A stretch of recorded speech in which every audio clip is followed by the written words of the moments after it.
Welcome to the Mainly Immunology podcast for the week beginning August 25, 2024. It's a very interesting week to do with love and romance. So this week we're talking about what happens when the planet of love, Venus, meets the planet of deception, Neptune. I'm going to be talking to someone who calls herself an intuitive astrologer. What does that mean? To just like intuit what everything means and just make it up as you go along? Well, we hope not. Plus, we're going to be touching on how you can apply astrology to your business.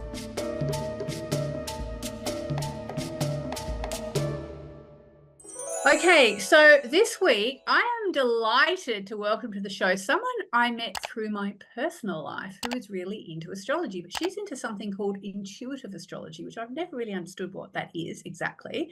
Please welcome to the show the lovely Catherine Wilding. So Catherine has had a lifelong interest in the spiritual and the metaphysical. Her interests include philosophy, astrology, religion, art, and metaphysics. She's a trained astrologer, having studied in depth for the last 12 years with continued learning, because in astrology it's forever learning. She began practicing intuitively after many years studying esoteric subjects. Astrology is the subject that gave her the greatest depth and understanding of both the self and events. And she sees astrology as a symbolic language. So I am very curious to talk to you about all this, Catherine. So everybody, please make welcome Catherine Wilding. Hi, Catherine. Hello, Yasmin. Thank you very much for having me on your podcast. It's lovely to see you. And thank you for that fabulous introduction. It's interesting. I mean, as you say, astrology is an incredibly vast and complex subject. And you never stop learning. I mean, I'm learning all the time. And I do work as a trained astrologer. I always say anybody can learn astrology. You can learn, the symbolism of the signs, the planets, the houses. You can learn the aspects. But when I say I work intuitively, I feel that there's another sort of almost another dimension to astrology. I mean, astrology is such an ancient subject. It goes back thousands of years. And the knowledge that those astrologers and astronomers and mathematicians had was, phenomenal. But we now have so much more knowledge. And we know that, the energy of the cosmos doesn't stop at the edge of our solar system. It goes beyond that. And I think a lot of astrologers working today are feeling, a greater energy. And they're using that energy in the chart. They may realize it, they may not. But I feel that there's another level to astrology. I feel like astrology is evolving. And so when I read a chart much like any other astrologer would, but I feel that often I get a sort of intuitive, I'm going to say guidance almost. And it may be that I look at a particular point in the chart. It may be that something stands out that may not stand out to another astrologer. I mean, some things every astrologer will pick up, but sometimes I'm just drawn to something and I don't always know why. But often I'll focus on that and then I will find out that it's particularly relevant. So it's either really relevant to something that's happening in a client's life. It might be a timing issue. It might be a theme, but it will be relevant. And I sort of sometimes surprise myself that I will be drawn to that. Right.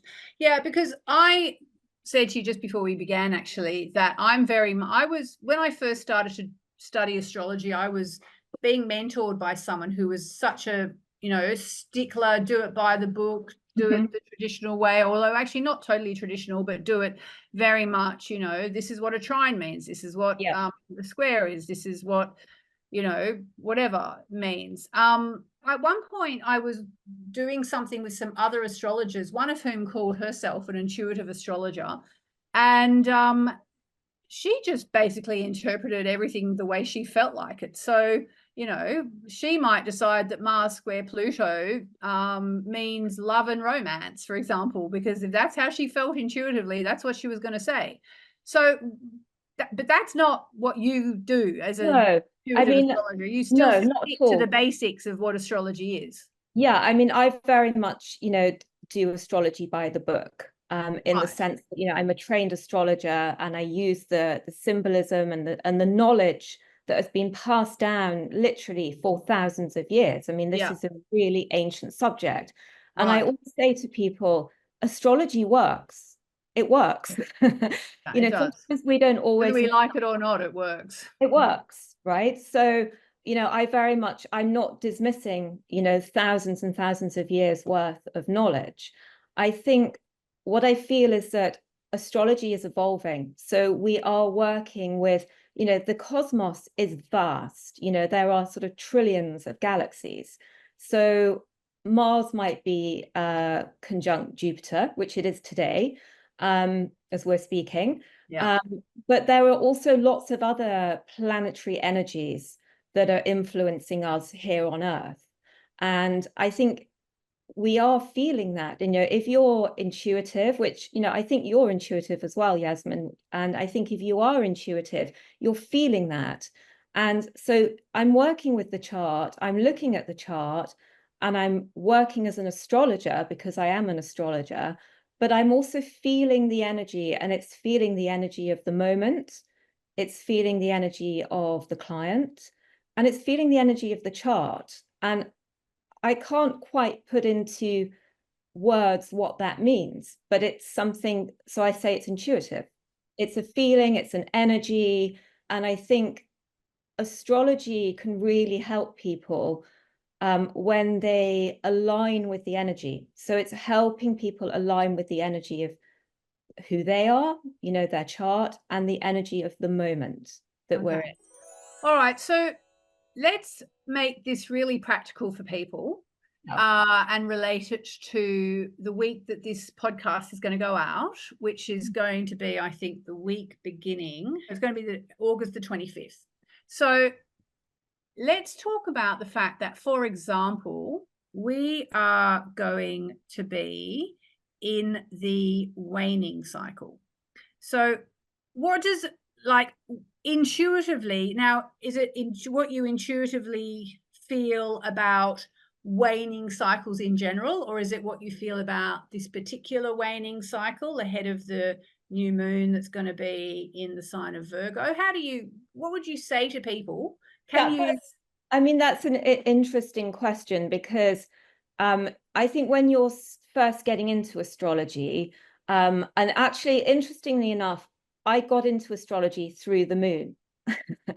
So it was, I noticed that I was feeling different on different days, and I couldn't understand why. It was like, why am I feeling so different today when nothing in my physical reality has changed? And that's what really got me to dig into astrology. And I realized that I was incredibly sensitive to the shifts of the moon, and that, you know, as the moon shifted, my energy changed. So again, that's what I mean by working intuitively. It's like, I can feel something different today, and then I'd look up and the moon would have shifted signs, it would be making an aspect, whatever. But so just to answer your question, all full moons are not the same. All new moons are not the same. The energy is constantly shifting. So every phase of the moon is different. Every new moon in Virgo will be different. They won't all be the same, but there will be some themes. And one of the themes, obviously, that we work with in the waning moon cycle, which we're in this week, is that it's not a time to be really kind of pushing forward. It's a time to be kind of wrapping things up and looking at what you've done the last, you know, 2-3 weeks, and kind of trying to bring them to a close in time for the new moon. When at the new moon, it's a time to sort of retreat a little bit, to rest a little bit more, to set your intentions. But if you're in alignment with the energy, because the other planets are also doing things at the same time, the energy is different, you know, depending on what else is going on in the skies. And if you're in alignment with that, and you align your intentions and your, you know, your goals, then you're more likely to succeed. Yeah. Okay. So with that in mind, let's have a look at what else is going on in the skies this week. So we've got Venus, which is the planet of romance and abundance, amongst other things, is making a harmonious aspect to Uranus, then an opposition to Neptune. Then we've got Mercury direct, then we've got Venus moving into Libra, and we've got Venus harmonizing, trining Pluto. So yeah, the one tell that me your thoughts, people listening. okay. What should they be doing? Well, the one thing I'm going to pick up on there is Venus opposing Neptune. So as a common sort of theme, this is, I would be careful about, not being deluded about your romantic status. So there might be a little bit of confusion.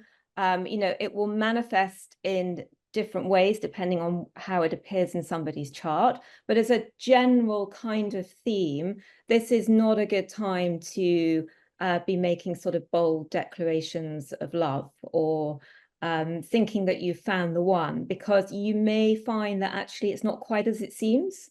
It may be a little, you might be in a little bit of a fantasy world. Somebody may be deluding you. So I would say just to, in your romantic life, just take, don't change anything, but just kind of take a step back a little bit and not make any sort of, clear decisions or bold assertions. Yeah. And then the fact that after the Venus opposition to Neptune, we get Venus moving to one of its home signs of Libra and then harmonizing with Pluto. Do we say all's well that ends well? Yeah, I mean, Venus loves being in Libra. Astrologers say it's in its rulership. That's where it likes to be. It's about beautiful things. It's about enjoying life. It's about, really tuning into the beauty of life, whether that's nature, whether it's material things. We will feel like we want to maybe go out and spend some money and, make ourselves look nice and get our hair done and, all those kind of things are how we will feel with Venus moving into Libra. And, if we're sensitive or intuitive, then you will feel the shift. Venus in Virgo, which is where it is moving from, it's quite sort of, it's rigid. It likes things a certain way. Whereas in Libra, we're going to feel a bit more relaxed and a bit more kind of, in the flow of things. And back to the people who should be careful about deception and delusion in their love life, how would you see that as unfolding for them? Then the move into Libra and then the trine with Pluto. Yeah, the trine with Pluto is an interesting one because that sort of gives it strength and it gives it sort of power. So if you have been in a relationship or you're sort of starting out in a relationship where there has been a little bit of, delusion or confusion, maybe, maybe it's a new relationship and, maybe somebody hasn't called or you're not quite sure what's going on.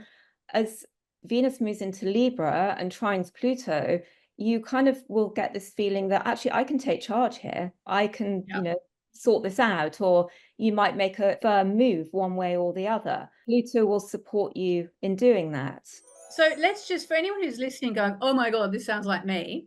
Let's just, I'm going to draw a card. If you're watching on the YouTube of this, you can see that I'm drawing a card. I'm actually using Colette Baron Reid's Wisdom of the Oracle card. So for anybody who's watching, who wants an answer about their love life, is this card for you? If it is, just say yes out loud or give this a like if you're on YouTube or whatever. Okay, I've just seen the card. All right. Is this card for you, Catherine? Yeah, I don't know these cards actually, but what I'm feeling there is Neptune. Okay. So let's see. So it is the Observer card. Ah, interesting. 49. And they all have a relationship section. Okay, so very Neptune, actually. Sometimes you just can't see the forest for the trees in your way. Feelings can get all jumbled up, very Venus opposite Neptune. And often you hear one thing when a person says another. It can be like an echo of an unresolved past experience dubbed over your conversation. Take time out before you react. It's likely the other person has no idea how his or her words have affected you. Take a few steps back and lend understanding to the situation. Have faith in your connection and trust that you can come together, take to higher ground now and cultivate curiosity about what you observe in yourself and others and in the landscape. You'll find things much improved sooner than you know. And that literally could be a description for Venus opposite Neptune. Venus moves into Libra and Venus trine Pluto, which is amazing. This is what I love about astrology, is that when I say it works, that's exactly the conversation we just had. Yeah, no, it definitely works. I mean, I think there's a reason why it's been around for 2,000 years, despite all the people who think they know so much about nothing. Okay, all right. Okay, brilliant. So that's amazing. So I would like to now just move on from the Venus aspects that we've got this week for, anyone who's listening. Let's also now talk about the fact that Mercury's going direct. And it's going direct on the 28th in the sign of Leo. So what do you make of that, Miss Catherine Wilding? So I think Mercury retrograde is quite misunderstood in some aspects. It's a phrase that if you're kind of into astrology, you're getting into astrology, you will know Mercury retrograde. And it's somewhat feared. People fear a Mercury retrograde. But the way I look at it is yes, things do go wrong under Mercury retrograde. It's because the energy of Mercury is stronger. It's closer to Earth. From an astronomical perspective, Mercury moves closer to Earth. So the energy of Mercury gets stronger. So how that affects us very much depends on what else is going on. So not every Mercury retrograde is the same. But we've had Mercury retrograde in Virgo. It's gone back into Leo. And now it's going direct. So we can start to feel like things are maybe moving forward again. There'll be a little bit more clarity around our communication. So if we've had any kind of, miscommunications or things have got halted, which, the timing of it, it's the summer holidays, people are not doing things. So if you've been trying to get hold of someone, you probably find you haven't got hold of them because they're on holiday and they've got no Wi-Fi or whatever it is. But as Mercury starts to move forward, it will start to gain a little bit of momentum. And those areas of your life that may have felt a little bit stuck or a little bit sort of challenged, particularly around communication and technology is a big one with Mercury, will start to slightly resolve, but it won't happen overnight.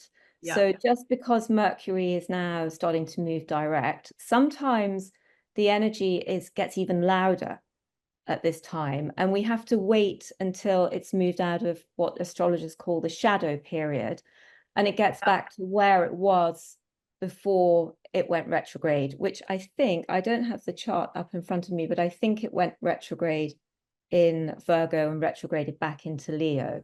Yeah, that's right. So once Mercury is back into Virgo and people are back at work, then, and it is a very work focused Mercury phase. I mean, again, Mercury is good in Virgo. We all go back to work and we all start getting on with things and things start to work again. Yeah. So I think anybody that's felt, particularly around maybe work issues, that nothing's happening, they can't move forward with a project, that will start to just naturally resolve and things will start to move forward. Okay, yeah, sure. I love that. I think that's great. Tell me something, Catherine. So I know that you say your aim is to help people better understand themselves and their lives. How do you think astrology does that? Gosh, I mean, there are so many ways astrology can help people. It's so many ways, but I think, in a nutshell, I think it really helps. It certainly helped me. And I think my aim is to really help people understand who they are.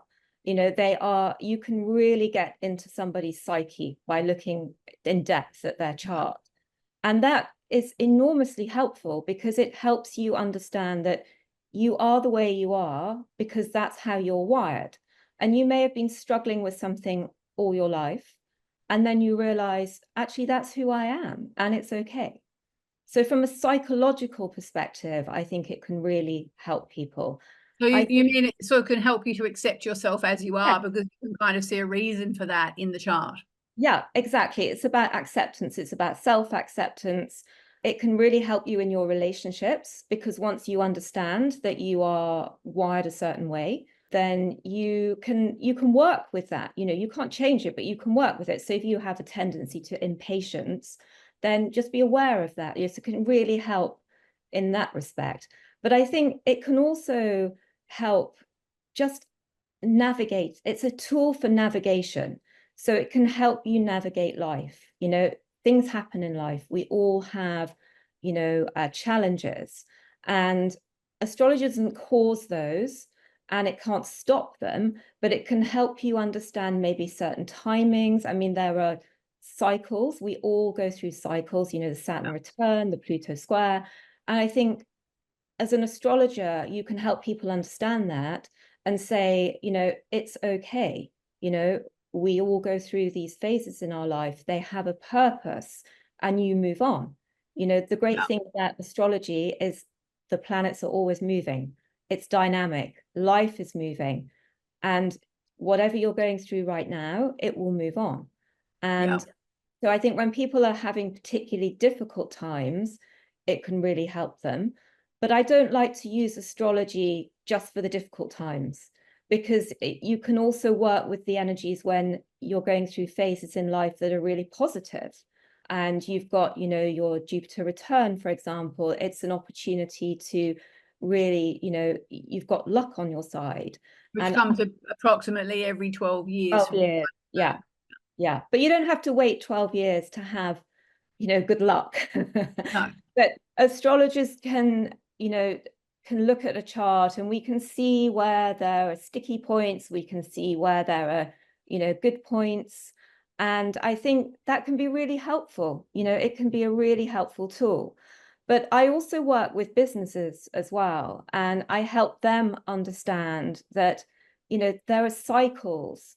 And, you know, there are economic cycles, there are financial cycles, and understanding that, you know, when things are shifting, you know, we're in this huge shift right now, you know, change of the guard, change of an era. And as an astrologer, you understand that. What are you talking about there? Pluto changing signs? Yeah, Pluto changing signs. Uranus change coming up. Yeah, exactly. And we've got Neptune moving into Aries next year as well. So, you know, these are really big, profound shifts. Yeah. And they'll change the, you know, they'll change the ethos. They'll change the way people think. They'll change the way people want to do things. They'll change the music of the spheres. Exactly. Exactly. It's a whole new kind of era of music. If we use music as a symbolism, then it's like a new genre of music coming in. And you know, businesses that are trying to do things and the old way and not understanding why, if they understood this and they had this knowledge, then they can adapt and change. And so tell us then what, sorry to interrupt you there, Catherine, sorry. Please go on, please finish. I think that was, you were saying if they understand, they can adapt and change. Is there anything else you want? Okay, so right, so when you look at a business chart, do you look at what, the incorporation date, or how do you do it? Well, it's this again, there's a little bit of a gray area around this. It's like, do you look at the date that the business was incorporated, or do you look at the date they started trading, or do you look at the date that, you know, the idea was formed? I mean, the answer is kind of all of them, or whichever one you have. And again, this is where I think working intuitively, it's not scientific, but it's intuitive. I will kind of know, I will work with the information I have, but I will kind of know which is the right one to use. And it will be kind of something intuitive. And you can also kind of piece it together. You can look at what's going on in the business. Yeah. You can look at the challenges they're having, and you can kind of work backwards from there to work forwards, if that makes sense. Amazing. So, Catherine, if somebody wants to track you down to get an intuitive reading, which I now understand doesn't just mean you say whatever you feel like, it's no, it's definitely not about just making it up as you go along. Exactly. And like this other person who told me she was an intuitive astrologer. So if they want to get a reading, or if they have a business and they would like you to do your magic on their business, where do people find you? So my website is And Astrology, and that's andastrology.com. And I'm also on Instagram with the same Instagram handle, And Astrology. And the reason I called it that actually was because I thought there's something more. It's something and astrology. And it's the intuition and astrology. And it does feel to me like astrology is in another renaissance and it's moving on. So it's something else. It's and astrology. Brilliant. I love it. Okay. Well, Catherine, thank you so much for being here today. It's been so interesting to hear your take on everything that's going on. And yeah. It's been helpful for anyone listening. And I hope whoever resonated with that card, the about their Venus and Neptune, I hope they get the right answers. And yeah, if anybody would like to talk to me, then please do get in touch. Fantastic. Thank you so much, Catherine. Thank you, Yasmin. Great to see you.